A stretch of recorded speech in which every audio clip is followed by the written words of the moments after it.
Good afternoon. Welcome back to Today with Matt and Dave. And now we're opening with our final segment, music and entertainment. So we're going to head over to Dave with that. Gonna head over back to me. So we're gonna do Billboard Top 10. Some shakeups, I can tell you that. Yeah. You'll know later on why I said that. So number 10 is I Can't Feel My Face, or Can't Feel My Face by The Weeknd. Number 9 is Locked Away by R City featuring Adam Levine. Number 8 is 679 by Fetty Wap featuring Remy Boys. Number 6 is Wildest Dreams by Taylor Swift. Number 6, it's seven, I don't know why I said 6 for Taylor Swift. That's 7. 6 is Stitches by Shawn Mendes. Number 5 is What Do You Mean by Justin Bieber. Number 4 is The Hills by The Weeknd. Number 3 is Hotline Bling by Drake. Number 2 is Sorry by Justin Bieber. And number 1 is Hello by Adele. Fantastic song. Absolutely fantastic. I haven't She is listened fantastic. to that. You haven't heard it. You need to listen to Hello right after this show. It is fantastic. She is fantastic. But Matt, the number one song from a year ago did change up. It's not all about that bass. It is what, Matt? It is, I'm thinking back to my freshman year. What were we doing? We were, doing something off. We were shaking it off. Taylor Swift. Yes, we did. Yeah. Finally, this is the first time since the show began, way back Wow. in the beginning of September and August, that we do have a new number one song from a year ago. You think we'd be like, talking about now, but no, a year ago we have a new song. Wow. So, also a little side note: Coldplay has a new album coming out on December 4th called "A Head Full of Dreams." I've listened. They've released one song. It's pretty good. I don't know how much I'm gonna be into this album. I'm really hoping it picks up because, I mean, they've in the past they've had some great songs like "Life in Color" and "Viva La Vida" and just a lot of good stuff. So hoping the one song they showed us wasn't the greatest. I was like, yeah, sort of happy, something better maybe, but that's besides the point.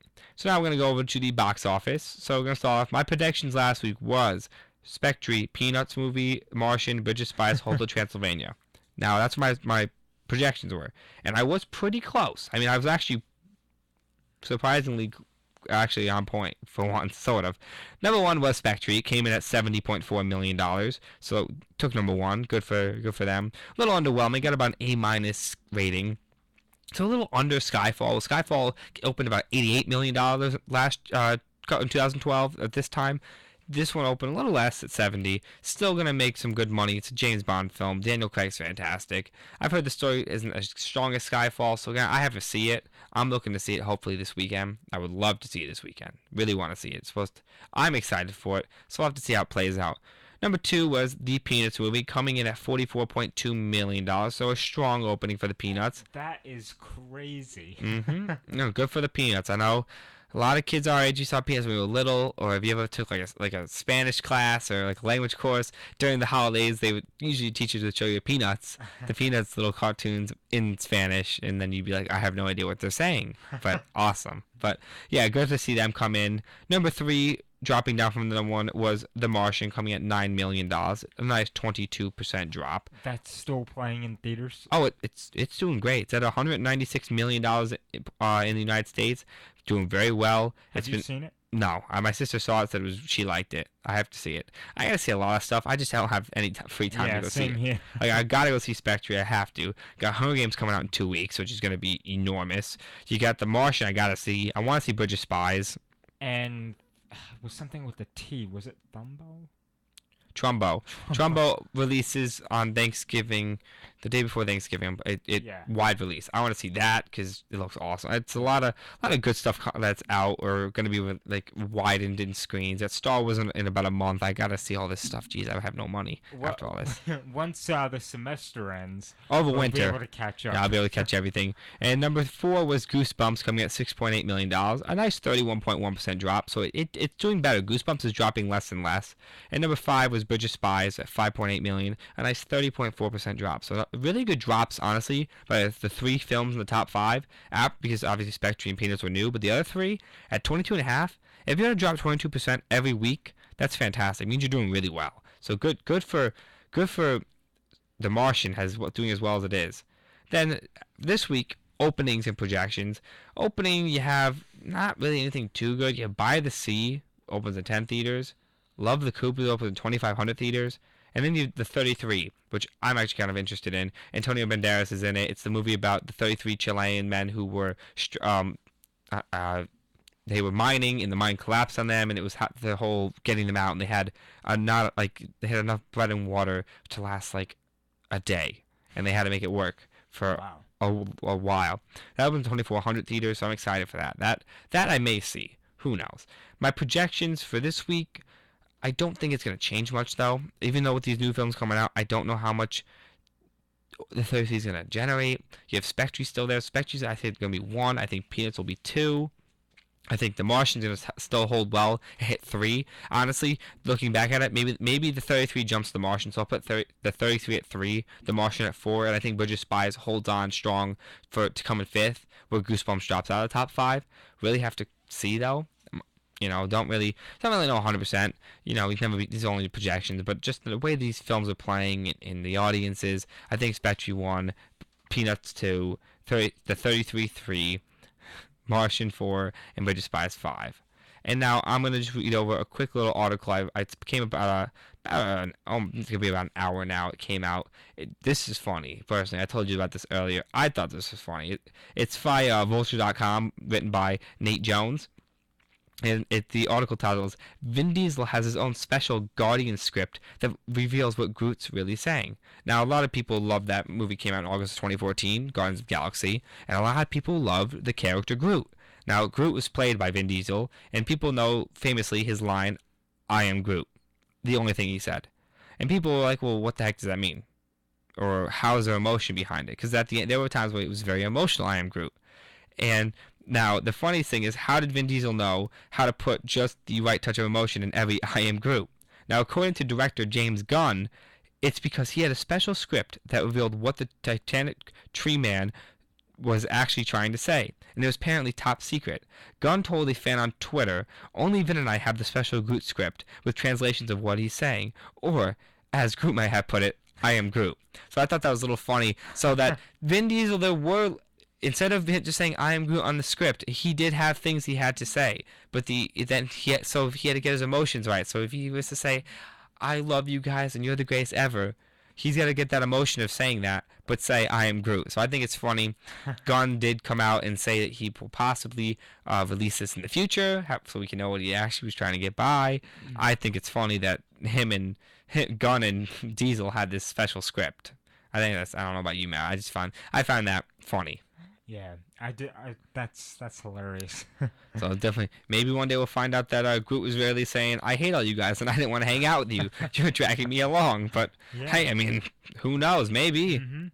But that's all for me, honestly. With entertainment, I do know there's some. They just released a list on IMDb. If anyone would like to check it out, it's a couple of the titles this year for movies that are or TV shows about renewing, cancellations, and either their show being lengthened or shortened depending on how the show's done so well. Movies shows such as American Horror Stories got renewed, no surprise there. The number 1 rated show on television, The Walking Dead, got another season. Doesn't surprise anyone there.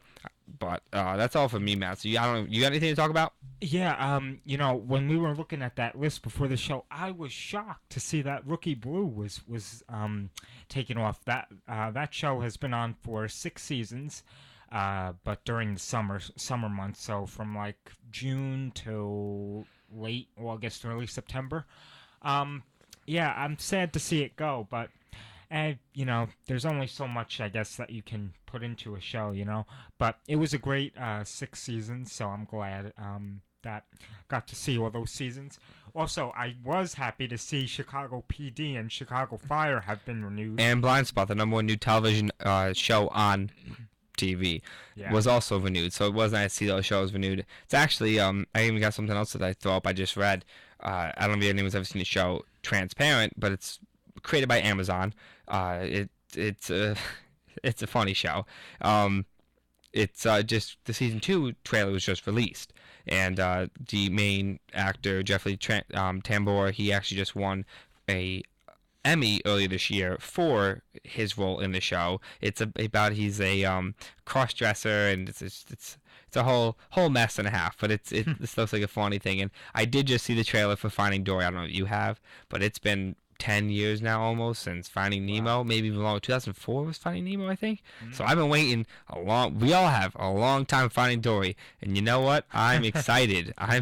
Listen, I'm a 19-year-old boy, and you can tell me right now, I am excited to see this. It's going to be, I think it's going to be great, personally. I mean, I thought that's very clever for them to make a new movie. Yep, and so. Also, we didn't see it on the list, but Law and Order SVU, which I'm sure they're going to renew. It's in its 17th season. B-Day Wong is coming back for an episode, I think.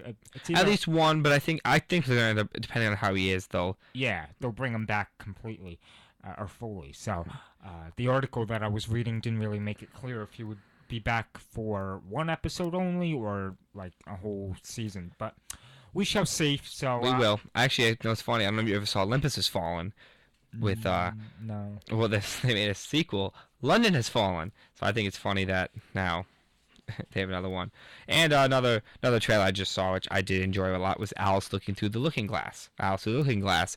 If anyone has seen the massive hit Alice in Wonderland, they're making another one where the Mad Hatter, played by Johnny Depp, the fantastic Johnny Depp, it's all his time's up, and the clock man, what is it, time?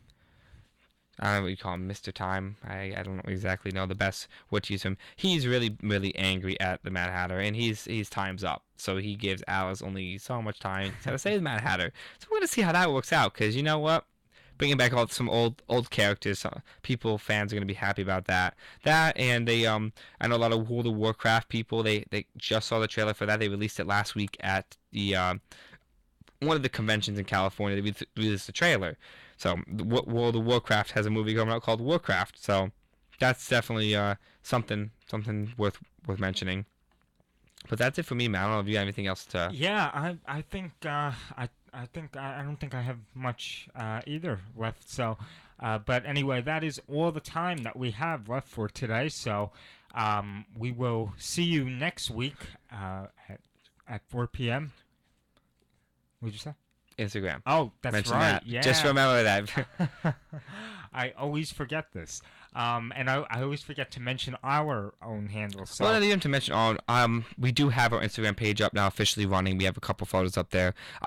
Me and Matt have spent countless hours following as many people as we can right now. Actually followed too many and got yelled at by Instagram to calm down on the following because they think we're robots. But we are officially up on Instagram at Matt and Dave _WICR.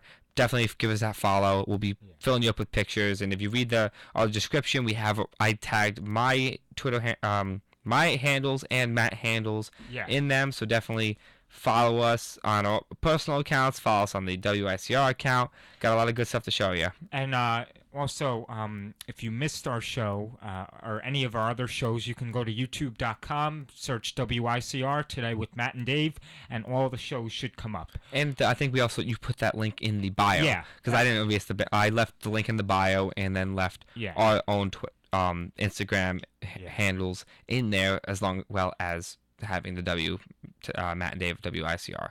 Yeah, so we're excited to have our own Instagram account now. So we'll fill up with some awesome pictures. Definitely. I hope if you guys tell us what you want us to put up, we'll put up some good stuff. If you want us to do some challenge or something, we'll do it. So let us know. Yeah, and also like our page on Facebook as well. Definitely like our page on Facebook. But that's all we have for today. I'm Matt Ricker. And I'm Dave Horvath. And we'll see you right back here next Thursday at 4 p.m. for our 12th show. With that, I'm Matt Ricker. And I'm Dave Horvath. And you're listening to WICR, Iona College Radio. Have a good night. Adios.